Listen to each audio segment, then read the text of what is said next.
Dubai museum of the ഫ്യൂച്ചറിലേക്കാണ് ഇന്നത്തെ നമ്മുടെ യാത്ര. ഈ മ്യൂസിയത്തിൻ്റെ പുറത്തെഴുതിയ വളരെ മനോഹരമായിട്ടുള്ള ഈ അറബിക് കാലിഗ്രാഫി എഴുതിയത് ദുബായ് ഭരണാധികാരിയും UAE വൈസ് പ്രസിഡന്റുമായ മുഹമ്മദ് ബിൻ റാഷിദ് അൽ മക്തൂമിൻ്റെ വളരെ മനോഹരമായിട്ടുള്ള കവിതയാണ് അറബിക് കാലിഗ്രാഫിയിൽ ഈ മ്യൂസിയത്തിൽ ചിത്രീകരിച്ചിരിക്കുന്നത്. നമ്മൾ ഈ മ്യൂസിയം 2071 കൊണ്ടുപോകുന്നത്. അതായത് 2071 ആകുമ്പോൾ നമ്മൾ സ്പേസ് മിഷനൊക്കെ എങ്ങനെ ആയിരിക്കും എന്നാണ് ഈ മ്യൂസിയം നമ്മളെ പഠിപ്പിക്കുന്നത്. മ്യൂസിയം ഓഫ് ദ ഫ്യൂച്ചറിനെ കുറിച്ച് പറയാനാണെങ്കിൽ ഒരുപാട് പറയാനുണ്ട്. 150 ദിർഹംസ് കൊടുക്കുകയാണെങ്കിൽ കൂടുതൽ അറിവുകൾക്ക് നിങ്ങൾക്ക് നേടാൻ പറ്റും. 100 ദിർഹംസ് നിങ്ങൾ എനിക്ക് തരികയാണെങ്കിൽ അതേ അറിവുകൾ ഞാൻ നിങ്ങൾക്ക് പകർന്നു തരുന്നതാണ്. അപ്പോൾ ലാഭം എൻ്റെ അറിവ് നിങ്ങൾ നേടുന്നതാണ്.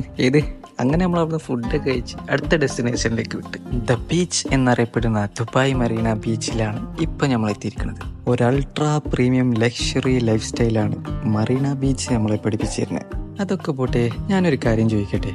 നമ്മളിപ്പോൾ മരിച്ചു കഴിഞ്ഞിട്ട് എനിക്കൊരാളെ നല്ല ഇഷ്ടേനും നല്ല മനുഷ്യനേനെന്ന് പറഞ്ഞിട്ട് എന്തെങ്കിലും കാര്യമുണ്ടോ?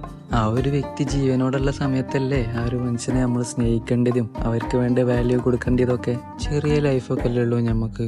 ഇന്നല്ലെങ്കിൽ നാളെ നമ്മൾ ഇവിടുന്ന് പോകേണ്ടി വരും. അപ്പോൾ ഉള്ള നേരം പരസ്പരം അങ്ങോട്ടും ഇങ്ങോട്ടും നല്ല രീതിക്ക് സ്നേഹിക്കുക. അപ്പോൾ ഇൻഷാ അല്ലാഹ് അടുത്ത വീഡിയോ ആയിട്ട് പിന്നെ കാണാം.